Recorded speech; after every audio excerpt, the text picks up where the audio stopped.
Greetings, ladies and mental gents, and welcome to this narration of Why Humans Avoid War. More specifically, the final chapter of Book 1. But fear not, Book 2 will start tomorrow.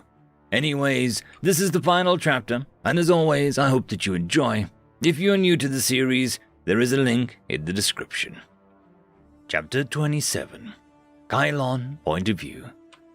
Terran Command had reluctantly furnished a new vessel for us, after determining that the flagship was damaged beyond repair.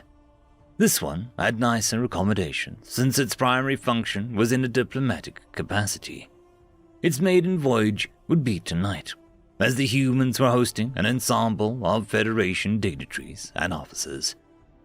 The plan was to give a brief overview of Earth's military history, as well as its current arsenal. The new speaker was making a genuine effort to smooth things over, but I knew that it would be difficult. Many of the representatives still struggled with the truth, and Ula's death had raised new suspicions, especially since Ambassador Johnson had been in the room when she was killed. While security footage of the assassination showed Bayham pulling the trigger, that hadn't stopped conspiracy theorists from claiming the Terrans orchestrated the whole thing. That the altercation between the Ambassador and the Devourer was staged. To be honest, I wasn't convinced that they were wrong. Not that it would bother me if the humans were behind it. What nagged at me was witnessing my own funeral on television. I felt like a traitor to the Chitauri, and that thought had made me sick to my stomach.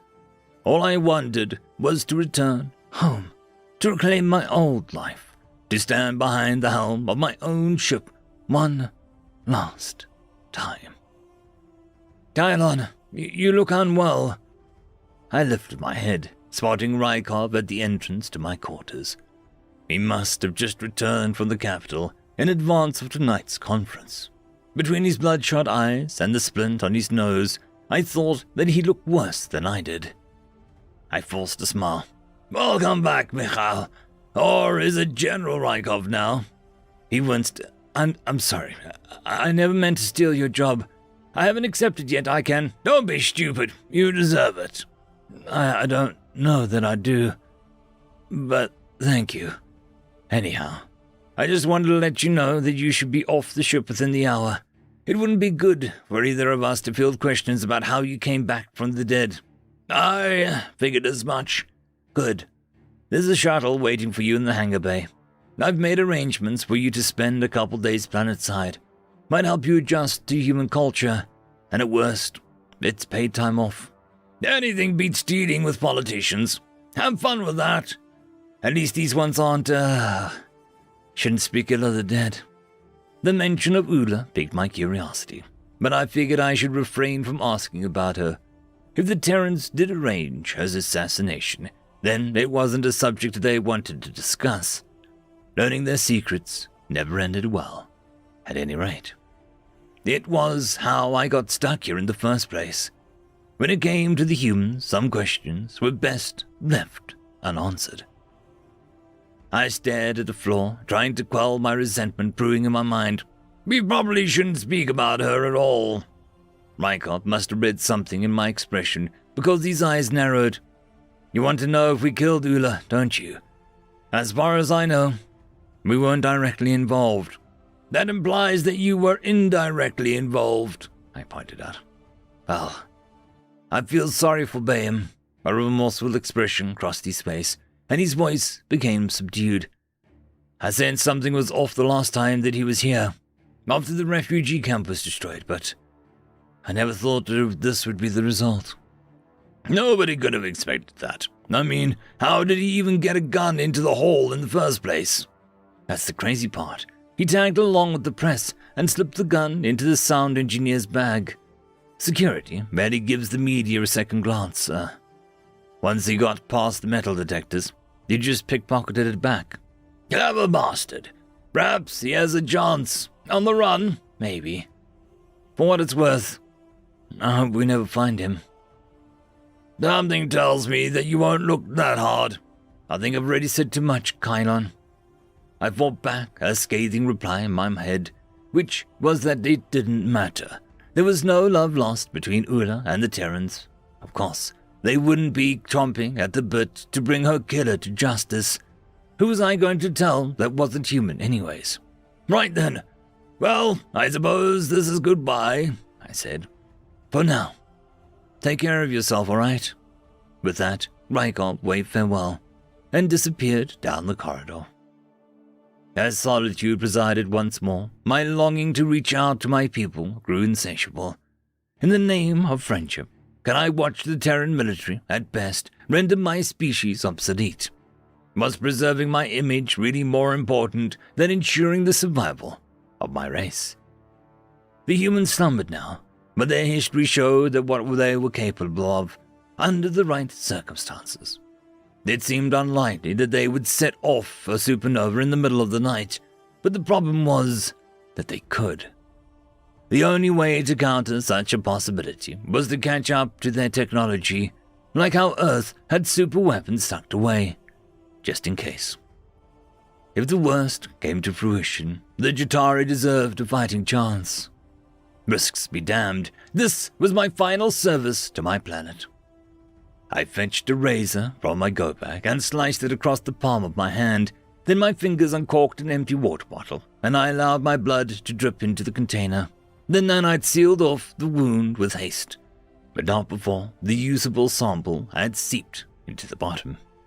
I pried a piece of paper from my notepad and laid it out on my desk. As I fished out a pen, the words seemed to flow from my hand to their own volition. The new arms race is upon us. The entire Federation is scrambling to imitate human technology. But with this blood sample, we can be the first. This is just but a taste of their classified genetic engineering project. Research in the field should stay our little secret. Building an arsenal should be a primary focus. But as you can see, there are civilian uses for the nanites as well. Medicine, construction. Just don't let the humans see that we've caught up. They wouldn't react well to us leveling the playing field. Hell, it might incentivize them to build something worse. Trust me. Keep this off the books. A friend. I folded the note, then attached it to the bottle with a rubber band. A glance at my holopad confirmed the route to the guest chamber. A newly minted Terran officer. I had clearance to review tonight's guest list as well. Chitauri, Ambassador Palom was booked in room C14, which therefore was my destination. The mission was quite simple. Drop off the parcel, then head towards the hangar bay for a well-deserved vacation. All I knew as I set off from my quarters was that this felt right. Several humans crossed my path, but they were of no concern. As long as I acted normal, I knew that they wouldn't give me a second glance. My detour to room C14 was brief anyways, in and out, before any onlookers could develop suspicions.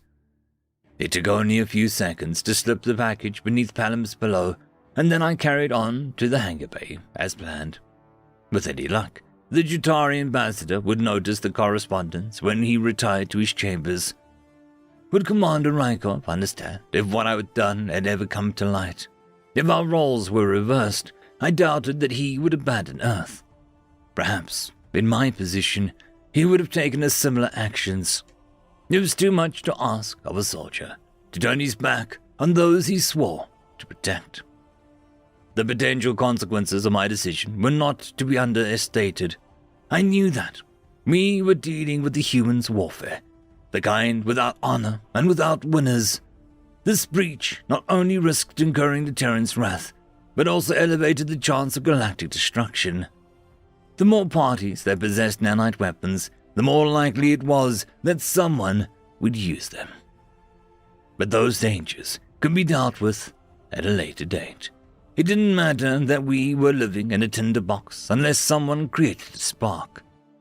I was going to put the terrible things that I'd witnessed out of my mind, in the hopes that one day they would be truly forgotten. Today, it was my intention to live it up and hope that the humans stayed friends for a little while longer. End of chapter. The algorithm reckons you should be watching this video next, and I recommend that you should be always watching my video. So, click. Worth out! G! And yes, clicking that does help the channel. Thank you very much. I just quickly want to thank the Tier 5 patrons and channel members: Alithia Barkey, Cam Maxwell, Casper Arnholtz, Albard and Guster, Arcadian, Lord Azrekahl, and Joachim Backer.